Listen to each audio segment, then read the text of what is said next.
तो हेलो दोस्तों, स्वागत है आप सभी लोगों का हमारे यूट्यूब चैनल सम्राट अकेडमी। तो दोस्तों, मेरा नाम है आकाश और इस वीडियो में हम पढ़ने वाले हैं प्रश्नावली 1.2 के लिए। आप प्रश्नावली 1.2 के जितने भी उदाहरण बनेंगे सारे उदाहरण इस वीडियो में हम करने वाले हैं। ठीक है, सभी उदाहरण कर लेंगे और अगली क्लास में सभी क्वेश्चंस कर लेंगे। इसके बाद एक्सरसाइज जो प्रश्नावली 1.2 है पूर्ण रूप से समाप्त हो जाएगी। तो आइए इस वीडियो में जितने भी उदाहरण बनेंगे प्रश्नावली 1.2 के लिए सभी उदाहरण देखते हैं।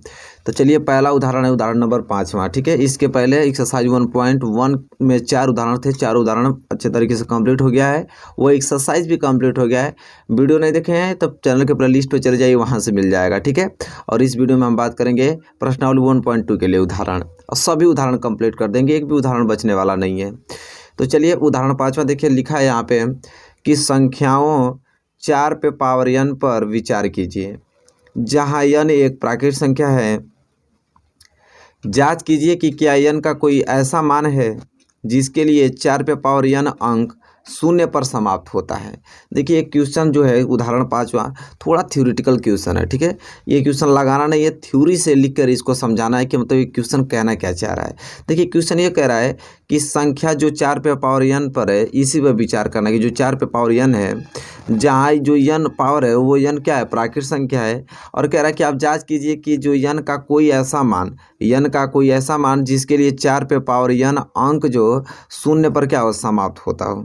ठीक है, तो देखिए, इसके लिए थ्योरी मुझे लिखना पड़ेगा, कुछ थ्योरी लिखना पड़ेगा जिससे आपको सारी चीज़ें क्लियर हो जाएंगी। चलिए, इस थ्योरी को ध्यान से समझिए।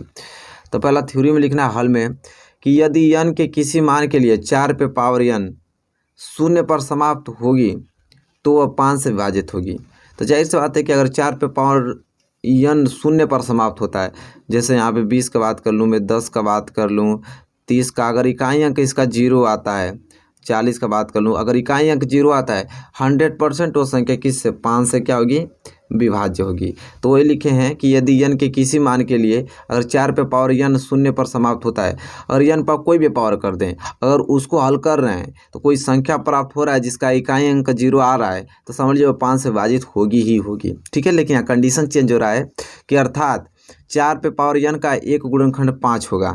तो जाहिर सी बात है कि जब आप ही बताइए, जब 4 पे पावर n अगर हल करेंगे और अगर उसका इकाई अंक अगर 0 ऐसे रूप में आ जाता है, तो जाहिर सी बात है कि तब वो संख्या 5 से विभाजित होगी। अब 5 से विभाजित होगी तो वह 5 का गुणनखंड होगा ही होगा किसी कीमत पे। ठीक है, लेकिन देखिए 4 पे पावर n, देखिए 4 को मैं क्या लिखा हूँ यहाँ पे, 2 गुणे 2, फिर उसके पावर n, जो उसके पावर n रहेगा तो रहेगा ही रहेगा।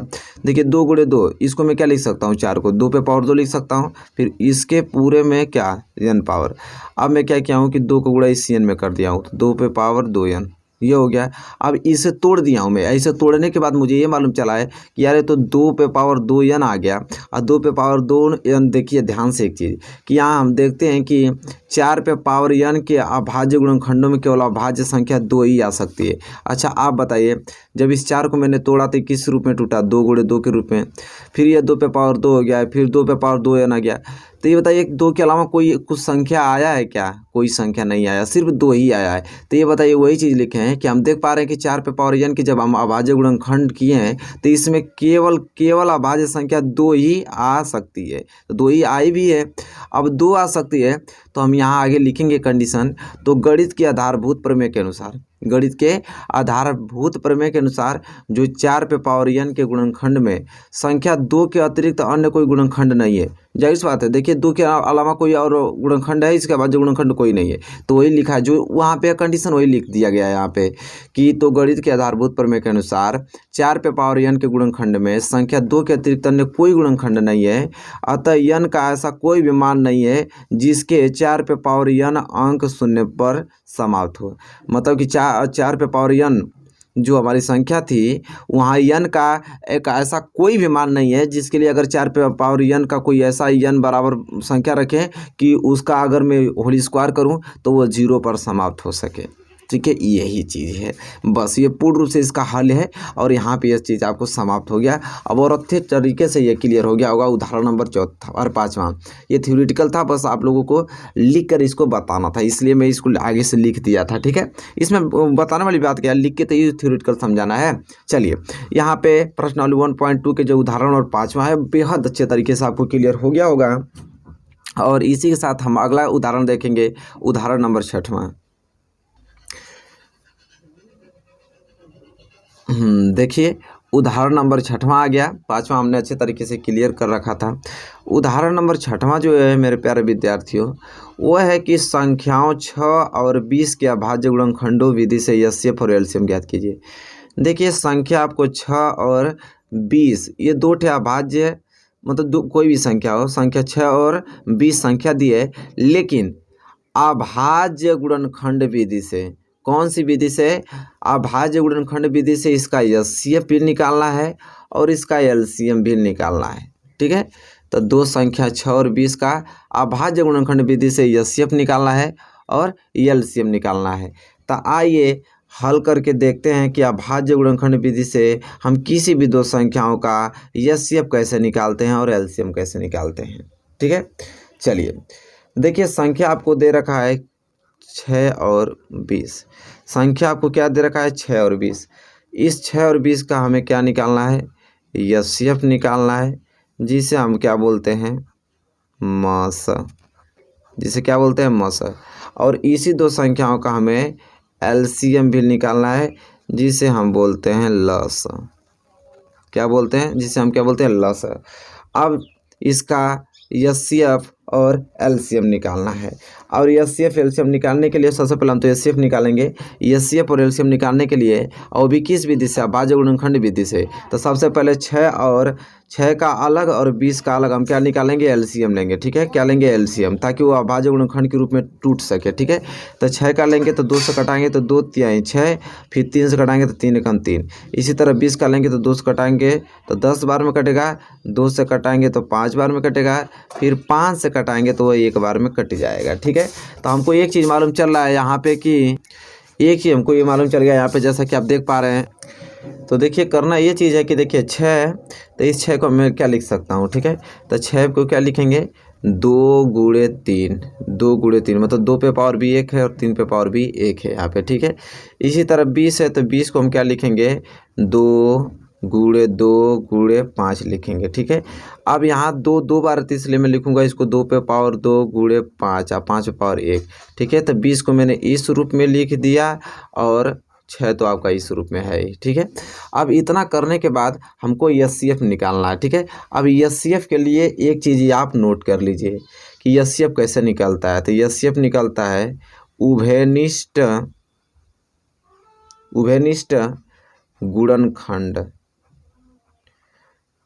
उभयनिष्ठ गुणनखंड की सबसे छोटी घात, उभयनिष्ठ गुणनखंड की सबसे छोटी घात एचसीएफ होती है। यह बात आपको याद होना चाहिए अभाज्य गुणनखंड में। ठीक है, कि अभाज्य गुणनखंड से जब भी एचसीएफ निकालते हैं तो यह बात याद होना चाहिए कि उभयनिष्ठ गुणनखंड की सबसे छोटी घात क्या कहलाती है? आपकी एचसीएफ। अब उभयनिष्ठ गुणनखंड मतलब समझते हैं जो कॉमन मिलता हो। ठीक है, तो देख लीजिए कि इसमें इन दोनों में कौन कॉमन मिल रहा है। तो 5 इसमें है लेकिन 5 इसमें नहीं है, 3 इसमें है 3 इसमें नहीं है। ठीक है, एक चीज़ समझ रहे हैं। अब बात ये चीज़ आ रही है इसमें देखने में कि यहाँ पे कॉमन क्या है। तो देखिए यहाँ पे 2 पे पावर 1 है, यहाँ पे क्या है? 2 पे पावर 2 है, लेकिन यहाँ 2 पे पावर 2 है तो यहाँ पे इसको किस रूप में लिख सकते हैं? 2 गुणे 2 के रूप में। तो एक चीज़ हम देख पा रहे हैं कि 2 पे पावर 1 इसमें भी आ जाएगा और 2 पे पावर 1 इसमें भी है। ठीक है, मतलब 2 पे पावर 1 ही क्या है? यहाँ पे कॉमन है स्टूडेंट। ठीक है, क्योंकि यहाँ पे 2 पे पावर 2 मतलब 2 पे पावर 1 2 बार है, तो एक बार इसका एक बार इसका, मतलब ये दोनों तो कॉमन मिल रहा है। तो यहाँ पे हम लिखेंगे यहाँ पे कि 2 पे पावर 1 प्रत्येक 2 पे पावर 1 प्रत्येक उभयनिष्ठ अभाज्य गुणनखंडों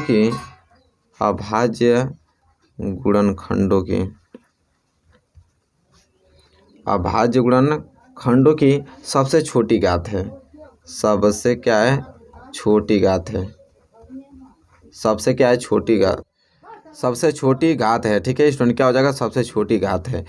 अब एक चीज़ देख लीजिए यहाँ पे 2 पे पावर 1 प्रत्येक उभयनिष्ठ अभाज्य गुणनखंडों की सबसे छोटी घात है, तो जाहिर सी बात है कि जो इसलिए एचसीएफ किसका? 6 और 20 का क्या हो जाएगा 2 पे पावर 1, और 2 पे पावर 1 का मतलब क्या हो जाएगा 2, तो इसका एचसीएफ क्या आ जाएगा 2 आ जाएगा, यही हो जाएगा आंसर इसका। ठीक है, तो जब भी अभाज्य गुणनखंड विधि द्वारा एचसीएफ निकालना हो तो आप देखिए कि उभयनिष्ठ गुणनखंड की सबसे जो छोटी घात होगी वही उन संख्याओं की क्या कहलाएगी एचसीएफ। तो यहाँ पे उभयनिष्ठ गुणनखंड की सबसे छोटी घात 2 पे पावर 1 इसमें है, 2 पे पावर इसमें, यही आपका कॉमन मिला है और यही आपका एचसीएफ है। ठीक है, कोई दिक्कत नहीं चाहिए।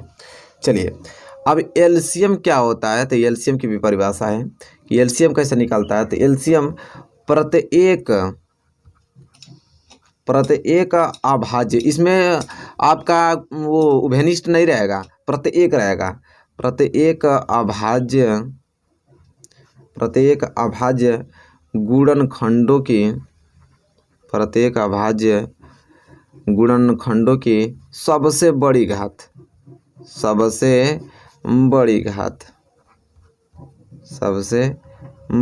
लेते हैं। ठीक है, क्या लेते हैं, सबसे बड़ी घात लेते हैं। अब देखिए यहाँ पे मैटर क्या करता है कि प्रत्येक अभाज्य गुणनखंडों की सबसे बड़ी घात लेते हैं। तो हम मैंने देखा कि 6 को क्या लिख रहे थे हम लोग 2 पे पावर 1 गुणे 3 पे पावर 1। ठीक है, इसी तरह 20 को क्या लिख रहे थे हम लोग 2 पे पावर 2 गुणे 5 पे पावर 1, यही तो था। अब देखिए इसमें प्रत्येक अभाज्य गुणनखंडों की सबसे बड़ी घात, तो देखिए यहाँ पे 2 पे पावर 2 यहाँ पे, 2 पे पावर 1 यहाँ पे है। ठीक है, तो इस बताइए कि ये तो दोनों का आपका उभयनिष्ठ मिल गया, लेकिन इन दोनों उभयनिष्ठ में सबसे बड़ी घात कौन है, सबसे बड़ी घात 2 पे पावर 2 है। ठीक है, इसको ले लेंगे, और जो नहीं मिलता है उसको भी ले लेते हैं। 3 की सबसे बड़ी घात 3 और कोई दिखाई नहीं दे रहा है। ठीक है, देखिए 2 दिखाई दे रहा था, 2 पे पावर 1 2 पे पावर 2, तो 2 का सबसे बड़ी घात था उसको तो मैंने ले लिया। 3 कहीं दिखाई दे रहा है नहीं, लेकिन 3 एक जगह दिखाई दे रहा है। अब 3 की सबसे बड़ी घात 3 पे पावर 1 ही है, तो 3 की सबसे बड़ी पावर ही ले लेंगे इसको। इसी तरह 5 की सबसे बड़ी पावर 5 पे पावर 1 ही है, तो 5 पे पावर 1 ले लेंगे, बात खत्म। तो अभी क्या हो जाएगा 2 दूनी के 4 गुणे 3 गुणे 5, तो क्या हो जाएगा 4 3 12 5 60। ठीक है, तो 60 इसका क्या आ जाएगा एलसीएम, मतलब हम लिखेंगे इसका एलसीएम इस तरह कि 6 और 20 का एलसीएम भाई कितना आ गया 60 आ गया, यही हो गया इसका आंसर। तो आपको क्लियर हो जाना चाहिए कि अभाज्य गुणनखंड द्वारा कैसे हम किसी संख्याओं का एचसीएफ और एलसीएम निकालते हैं। ठीक है, तो आपको क्लियर हो गया होगा अच्छी तरीके से। ये उदाहरण नंबर 6वां बहुत अच्छे तरीके से क्लियर हो गया, नो डाउट होना चाहिए आप लोगों को उदाहरण नंबर 6वां में। और उदाहरण नंबर 6वां यहाँ पे कंप्लीट होता हुआ अच्छे तरीके से, तो हम बढ़ेंगे अगले उदाहरण की तरफ। उदाहरण नंबर किसके तरफ, 7वें की तरफ, उदाहरण नंबर 7वें की तरफ बढ़ेंगे। अब उदाहरण नंबर 7वां मेरे प्यारे विद्यार्थियों स्क्रीन पे आ गया। अब उदाहरण नंबर 7वां देखिए, सेम वही चीज़ है, लिखा है कि अभाज्य गुणनखंड विधि द्वारा 96 और 404 का एचसीएफ ज्ञात कीजिए और फिर इसका एलसीएम भी ज्ञात कीजिए। सेम वही पैटर्न है आप लोगों का। ठीक है, तो सिंपल है। देखिए इसमें एक चीज़ और बताऊंगा आप लोगों को, एक नई चीज़ है कि मतलब कि कैसे हम इसका मतलब कि स्पष्ट कर सकते हैं कि हम एचसीएफ एलसीएम निकाल पाए हैं कि नहीं सही से। ठीक है, तो ये सारी चीज़ें बढ़िया से आपको क्लियर हो जाएंगी। तो चलिए, अभाज्य गुणनखंड विधि द्वारा 96 और 404 का एचसीएफ और एलसीएम भी ज्ञात करना, तो सेम वही पैटर्न रहेगा जैसे अभी हम लोग पिछले क्वेश्चन को सॉल्व किए हैं। ठीक है, हमसे क्या पूछ रखा है, 96 का और 404 का, ये दो संख्या जो दिया है, इन दोनों संख्याओं का अभाज्य गुणनखंड विधि से एचसीएफ और एलसीएम ये दोनों पूछा है। ठीक है, एचसीएफ और एलसीएम। तो एचसीएफ एलसीएम निकालने के लिए हमें क्या करना पड़ेगा कि पहले इन अलग अलग संख्याओं को हमें अभाज्य गुणनखंड भी मतलब अभाज्य गुणनखंड में तोड़ना होगा। अभाज्य गुणनखंड तोड़ने में हम सबसे पहले एलसीएम लेंगे। ठीक है, तो चलिए पहले 96 को तोड़ते हैं। 2 से कटाएंगे तो 2 चौको 8, 2 8 16, 2 से कटाएंगे 2 दूनी के 4, 2 चौको 8, 2 से कटाएंगे 2 एकम 2, 2 दूनी के 4, ये आपका 12 हो जाएगा टोटल। 2 से कटाएंगे तो 2 6 के 12, 2 से कटाएंगे तो 2 3 6, 3 से कटाएंगे तो 3 एकम 3, तो यह इस रूप में टूट गया। इसी तरह इसको तोड़ना होगा तो 2 से कटाएंगे तो 2 दूनी के 4 0, 2 दूनी के 4, 2 से कटाएंगे तो 2 एकम 2, फिर 0 2 एकम 2। अब 101 तो अभाज्य संख्या है। ठीक है, तो ये 101 से ही कटेगा। ठीक है, तो ये 101 से कट गया।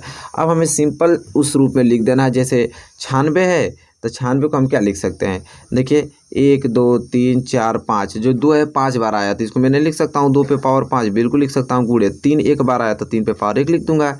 इसी तरह यहाँ पे 404 है, 404 को मैं क्या लिख दूंगा, देखिए 2 बार आया ना तो 2 पे पावर 2 गुणे 101, एक बार आया तो 101 पे पावर 1। ठीक है, अब इस रूप में तब हम लिख देते हैं। अब यहाँ से एनालाइज करते हैं। तो एनालाइज करने का मतलब क्या है कि हमें सबसे HCF निकालना है। क्या निकालना है? HCF। पहले HCF निकालेंगे। HCF क्या होता है? प्रत्येक उभयनिष्ठ की सबसे छोटी घात। HCF तो यही तो होता है, प्रत्येक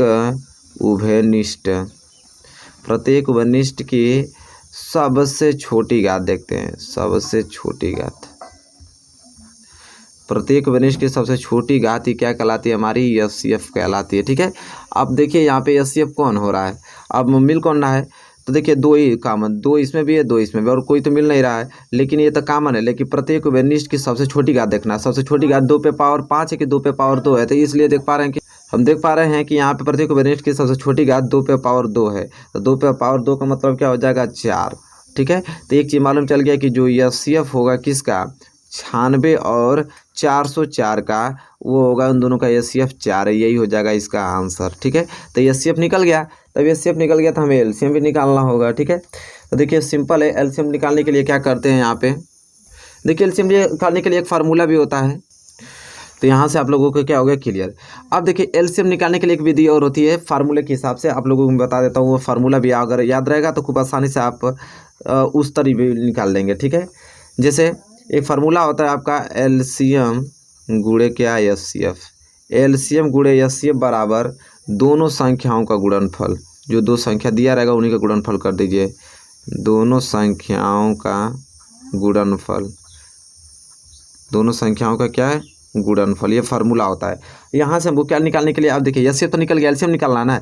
तो जब भी हम LCM निकालना होगा, LCM, तो उसके बराबर क्या होगा? दोनों संख्याओं का गुणनफल तो ऐसे ही रहेगा इधर, दोनों संख्याओं का गुणनफल। देखिए फार्मूला से भी निकल जाएगा। दोनों संख्याओं का गुणनफल, ये तो ऐसे ही रहेगा। और ये HCF गुणा में इधर जाएगा तो किस में हो जाएगा? HCF भाग में हो जाएगा। HCF क्या हो जाएगा? भाग में हो जाएगा। तो सिंपल LCM निकालना है तो LCM बराबर क्या हो जाएगा? दोनों संख्या का गुणनफल मतलब क्या? 96 गुणे 404 और बटे में HCF जस्ट अभी निकला है कितना? 4। अब हो गया, कटा दीजिए 4 से। 4 कम 4, फिर 0, 4 कम 4, मतलब कितना आ गया? 96 गुणे 101 आ गया। और 96 गुणे 101 का मतलब क्या? 96 मतलब कि 9696। इसका क्या आ जाएगा? LCM आ जाएगा। मतलब हम इसको आसानी से लिख देंगे, इसलिए इसका जो LCM निकल जाएगा 96 और 404 का, वो हो जाएगा कितना? 96 हो जाएगा स्टूडेंट। ठीक है। क्लियर। तो देखिए इस तरह फार्मूले के हिसाब से भी आप निकाल सकते हैं, कोई दिक्कत नहीं होना चाहिए आप लोगों को। फार्मूले के हिसाब से भी यहाँ पे क्या हुआ? निकल गया।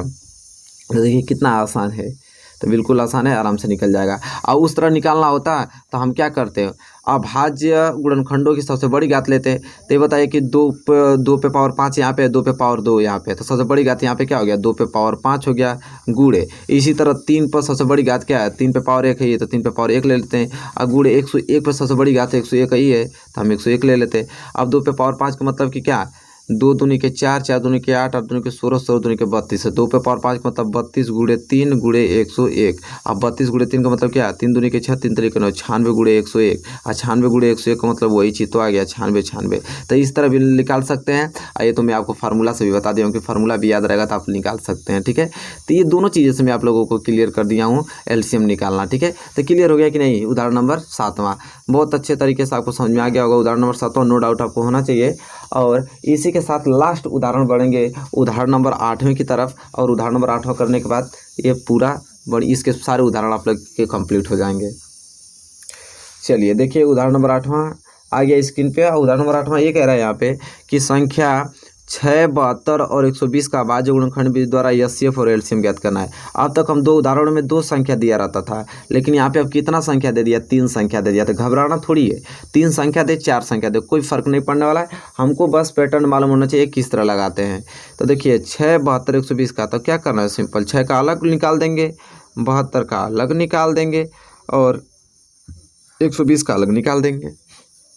इसे कटाएंगे 2 से तो 2 तिहाई 6 और 3 एकम 3। इसे कटाएंगे तो 2 तिहाई 6, फिर 2 छके 12, फिर 2 से कटाएंगे तो कितना हो जाएगा? 18 दूनी के 36 होता है। 2 से कटाएंगे तो 9 दूनी के 18 होता है। 3 से कटाएंगे तो 3 तिली के 9 और 3 एकम 3, ये कट गया। इसी तरह इसको कटाएंगे 2 से तो 60 दूनी के 120, 2 से कटाएंगे तो 30 दूनी के 60, फिर 2 से कटाएंगे तो 15 दूनी के 30, 3 से कटाएंगे तो 3 5 15, फिर 5 से कटाएंगे तो एक बार में कट गया। तो ये पूरा पूर्ण रूप से क्या हुआ? टूट गया। अब टूटने के बाद देखिए 6 को मैं क्या लिख सकता हूँ? इस 6 को इस 6 को मैं क्या लिख सकता हूँ, 2 गुणे 3 लिख दूंगा, मतलब 2 पे पावर 1, 3 पे पावर 1 हो गया। इसी तरह 72 को क्या लिख दूंगा, तो देखिए 1 2 3, 2 3 बार आया तो 2 पे पावर 3 हो जाएगा, और 3 कितनी बार आया, तो 3 जो है 2 बार आया तो इसको लिख दूंगा 3 पे पावर 2 लिख दूंगा।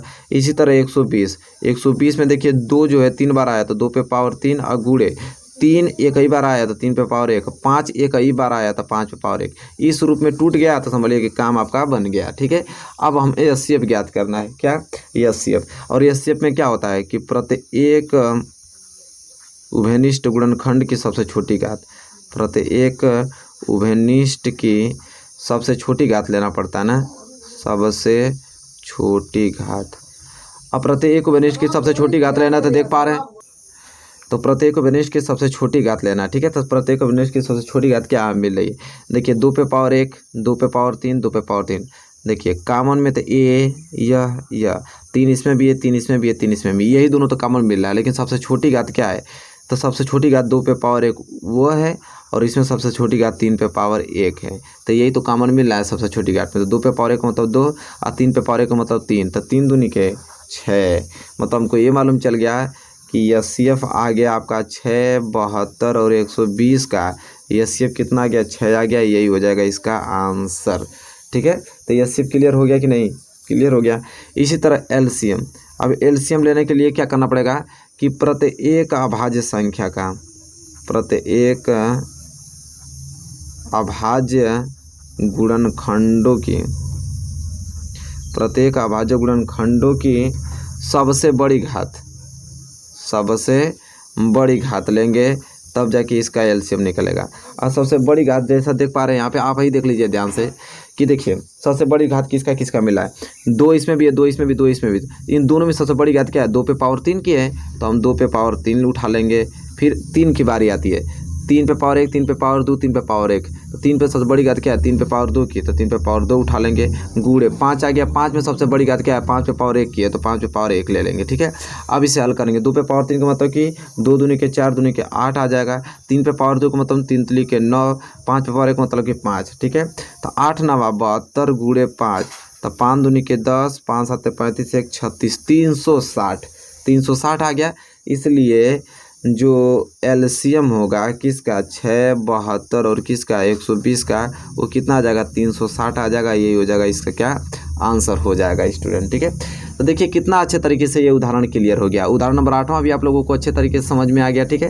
तो यहाँ उदाहरण हमने बहुत अच्छे तरीके से एक्सरसाइज 1.2 के लिए जितने भी उदाहरण थे सभी हमने अच्छे तरीके से कंप्लीट कर दिया एक ही वीडियो में, और कल एक ही वीडियो में एक्सरसाइज 1.2 भी हम क्या करेंगे, कंप्लीट कर देंगे, फिर कोई दिक्कत नहीं होगा, ठीक है। चलिए तो ये बताइए वीडियो आपको कैसी लगी, वीडियो अच्छी लगी तो प्लीज़ लाइक कर दीजिए, चैनल पर नए हैं तो प्लीज़ चैनल को सब्सक्राइब कर लीजिए, साथ ही साथ बेल आइकन को भी प्रेस कर लीजिए। तब तक के लिए दोस्तों धन्यवाद, मिलेंगे आपसे नेक्स्ट वीडियो में।